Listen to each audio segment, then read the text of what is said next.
नमस्कार। इन खबर में आपका स्वागत है। समाजवादी पार्टी के संस्थापक संरक्षक उत्तर प्रदेश के 3 बार मुख्यमंत्री रहे मुलायम सिंह यादव का 81 वर्ष की उम्र में गुरुग्राम के मेदांता अस्पताल में आज निधन हो गया।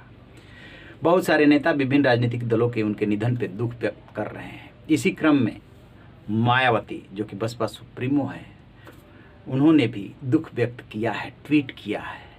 समाजवादी पार्टी के वयोवृद्ध नेता उत्तर प्रदेश के पूर्व मुख्यमंत्री मुलायम सिंह यादव के निधन पे दुख, ईश्वर उनके परिवार को इस दुख को सहने की शक्ति प्रदान करे, इस तरीके की उन्होंने भावना जाहिर की है। स्वाभाविक सी बात है, जब किसी का निधन होता है तो ऐसे ही दुख प्रकट किया जाता है।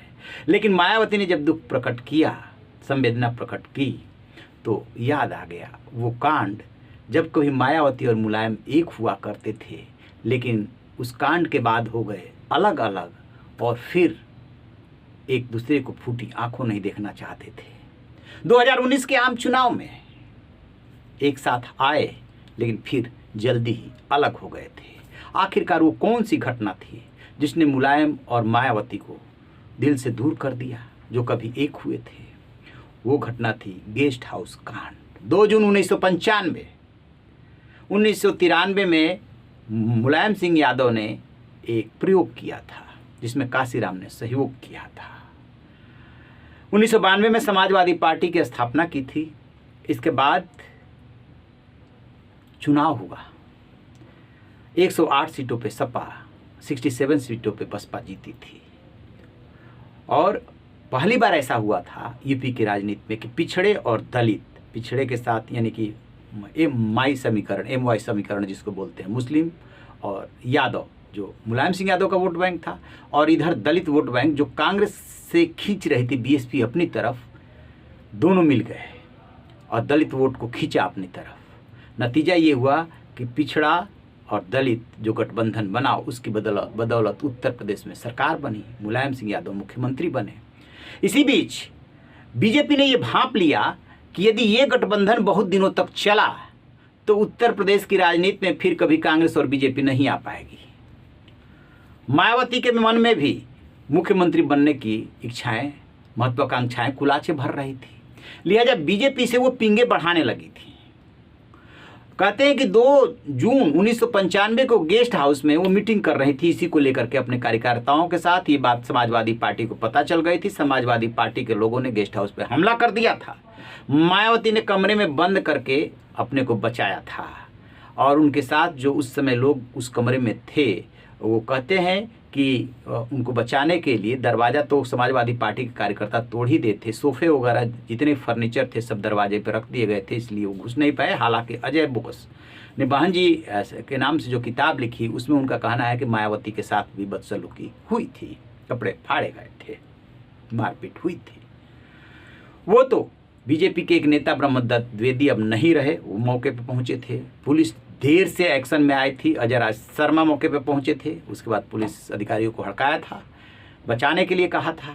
फिर किसी तरीके से गवर्नर को फ़ोन लगा करके मायावती बची थी उस घटना में। ये गेस्ट हाउस कांड के नाम से मशहूर इस घटना ने मुलायम और मायावती की राह को अलग कर दिया था, और एक दूसरे को फूटी आंखों नहीं देखना चाहते थे। लेकिन एक बार क्या हुआ कि मुलायम और मायावती आ गए आमने सामने। जी हाँ, वो फ्लाइट थी, फ्लाइट में दोनों जा रहे थे। आइन मौके पे पता चला कि इसी में मुलायम सिंह का भी सीट है और मायावती का भी सीट है। बड़ी मुश्किल घड़ी थी। दोनों के पूर्व मुख्यमंत्री, तो दोनों के साथ सुरक्षा अधिकारी, सुरक्षाकर्मी, उनके लिए बहुत बड़ी समस्या हो गई। फिर मायावती के सुरक्षा अधिकारी जो पदम सिंह हैं, उन्होंने समाजवादी पार्टी के नेताओं के साथ बात करके किसी तरीके से इस बात के लिए राजी किया कि मुलायम सिंह यादव की सीट आगे है, लिहाजा उनको पहले जाकर बिठा दिया जाए। मुलायम सिंह यादव बैठ भी गए थे। उसके बाद मायावती आई, मायावती भी उनके आसी पास उनका सीट था, वो भी बैठ गई। दोनों अखबारें पढ़ते रहे और एक दूसरे से नज़र नहीं मिलाया। अब लगा इन लोगों ने थोड़ी राहत की सांस ली जो साथ में थे कि चलिए अब टल गया। लेकिन मान लीजिए कि आमने सामने हुआ तो फिर क्या होगा? उतरते समय कहते हैं कि फ्लाइट ने जब लैंड किया तो उतरते समय मुलायम और मायावती की आंखें मिल गई और एक साथ वो आ गए। फिर मुलायम सिंह यादव ने पहल की, हाथ जोड़ करके बहन जी को प्रणाम किया। मायावती ने उसी तरीके से उनका जवाब दिया। फिर मुलायम सिंह ने कहा कि पहले आप उतरिए, तो उन्होंने कहा कि नहीं, सीट आपकी आगे है, आप चलिए, आप हमारे बुजुर्ग हैं। और बहुत कर्टसी में बहुत अच्छे से बात हुई, लेकिन मुलायम सिंह ने बाद में उनको इस बात के लिए राजी कर लिया कि आप हमारी बहन हैं, महिला हैं, इसलिए आपको पहले निकलना ही होगा। फिर मायावती आगे निकली थी, फिर मुलायम सिंह यादव पीछे गए थे। उसके बाद से ऐसा कोई वाकया याद नहीं आता जब मुलायम और मायावती आमने सामने आए हों, लेकिन फिर कभी गठबंधन नहीं हुआ। गठबंधन कब हुआ? जब 2012 से 2017 तक अखिलेश यादव मुख्यमंत्री रहे और 2019 का जो आम चुनाव आया उसमें अखिलेश यादव के प्रयासों से मायावती की पार्टी बसपा और सपा का गठबंधन हुआ, जिसमें 15 सीटें मिली बसपा और सपा को, 5 सीटें सपा को और 10 सीटें बसपा को। चुनाव के तुरंत बाद दोनों में मतभेद उभरे थे और ये गठबंधन टूट गया था। तो उस चुनाव प्रचार के दौरान जो है मुलायम सिंह यादव और मायावती एक मंच पे आए थे। तब वो सीन इसलिए देखने लायक था कि कैसे कभी 93 में 7 चुनाव लड़े थे, गेस्ट हाउस कांड हुआ और उसके बाद दोनों कभी साथ नहीं आए, एक साथ दिखे तो, लेकिन दिल नहीं मिला था। मुलायम सिंह यादव उस घटना को मुलायम सिंह यादव भुलाना भी चाहे तो मायावती नहीं भूल सकती। वो तो अखिलेश की बदौलत ही वो गठबंधन हो गया था। अब देखते हैं कि मुलायम सिंह यादव तो अब रहे नहीं, अखिलेश यादव से आगे चल करके अभी जब 2024 का चुनाव आता है तो क्या मायावती गठबंधन करती हैं? क्योंकि अभी अखिलेश यादव ने पार्टी के सम्मेलन में हाथ बढ़ाया था तो मायावती ने झटक दिया था। रहिए ना बेखबर, देखते रहिए इन खबर। Thank you.